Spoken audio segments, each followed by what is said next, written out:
আসসালামু আলাইকুম, hello everyone. ইফরাস মা পেজের পক্ষ থেকে আপনাদের সবাইকে ওয়েলকাম। আবার একটি নতুন ব্লগ নিয়ে চলে আসলাম।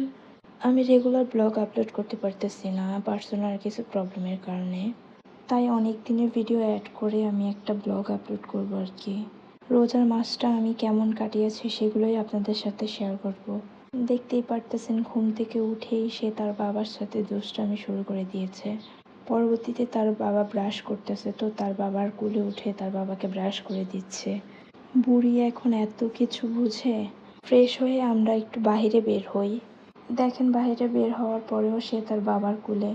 এমনিতেও তো বাইরে বের হলে তার মন অনেক বেশি খুশি হয়ে যায়। তার মধ্যে তার বাবা একটু পরপরই বাহিরে নিয়ে যায়। ওয়েদারটা বেশ ঠান্ডাই ছিল। এই তো দেখেন কি ঠান্ডাভাবে বসে আছে তার বাবার কোলে। আসলে আমরা যাচ্ছিলাম মাওতাইল কবরস্থানে। আব্বাকে ওইখানেই দাফন দেওয়া হয়েছে। আমার যেহেতু এখনো যাওয়া হয় নাই, আমি বাইরে থেকেই দেখতেছিলাম। ইফরার বাবা ইমনকে নিয়ে ভিতরে যায়। আমি বাইরে দাঁড়িয়ে দাঁড়িয়ে দেখছিলাম। আসলে আব্বার কবরটা একটু ভিতরে, তাই ভালোভাবে দেখা যাচ্ছিল না। আপনারা সবাই আমার আব্বার জন্য দোয়া করবেন আর নিজেদের বাবা মার অনেক খেয়াল রাখবেন। আসলে বাবা না থাকলে সন্তানদের যে আসলে কি অবস্থা হয়, আসলে যার হারায় সেই বোঝে।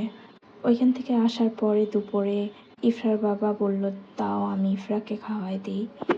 দেখেন বাবার হাতে কি সুন্দর করে খাচ্ছে মেয়ে। তো বিকালের দিকে আমরা একটু ছাদে যাই। দেখেন বাবার কোলে উঠে কি ঢং করতেছে আমার মেয়ে। মাশাল্লাহ মাশাল্লাহ। সেই দিন ইফতারিতে মা বাহিরে থেকে খাবার এনেছিল ভাইয়াকে দিয়ে। ইফরার বাবা যেহেতু ছিল তাই খাবারটা বেশ ভালোই ছিল। মা একটা বিয়েবাড়ির ডালা নিয়েছিল আর কি, যেখানে রোস্ট, বিরিয়ানি, কাবাব, গরুর মাংস, চা পাতা রুটি, জর্দা, ফালুদা, বোরহানি আর চিকেন মশলা। ইফতার শেষ করে আমরা সব বাচ্চাদেরকে নিয়ে একটু বাইরে যাই। ইফরার বাবা আসার পর থেকে আমরা কেউ বের হই নাই, তাই বাচ্চারাও একটু মন খারাপ করতেছিল। তাই সবাইকে নিয়ে একটু বাইরে বের হই। সরে একটা রেস্টুরেন্টে চলে যাই। যেহেতু রুফটপ ছিল, প্লেসটা অনেক সুন্দর ছিল আর বাচ্চাদেরও অনেক ভালো লাগতেছিল। এই তো আমাদের নূর, এই তো আফরিন, অর্থি আর আদিবা। আমার মেয়ে তো আদিবার প্রতি অনেক পাগল। এই তো ইফরার বাবা, বাচ্চাদের সাথে সাথে সেও আমার ভিডিও দেখে পোস্ট দিচ্ছিল। এই তো কয় ভাই বোন এত বেশি এনজয় করতেছিল ওরা। আমার সাথে বের হইলে ওরা আসলে অনেক বেশি ফাইজলামি করে। বাচ্চারা আমার সাথে অনেক ফ্রি, তাই আমার সাথে বের হলে তারা অনেক বেশি খুশি হয়ে যায়। এই তো আমার ইফরা বুড়ি, সে একা একাই হাঁটতেছিল, মানে তার বাবাকেও ধরতে দিবে না, আমাকেও ধরতে দিবে না। মানে বাইরে বের হইলে সে অনেক বেশি খুশি হয়ে যায়।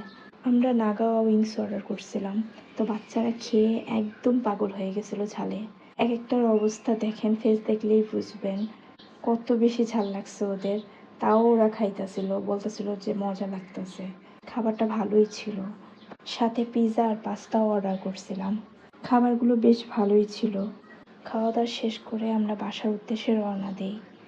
বাসায় আস্তে আস্তে দেখেন আমার মেয়ে ঘুমায় গেছে তার বাবার কোলে। তো আজকের ব্লগটা এই পর্যন্তই ছিল।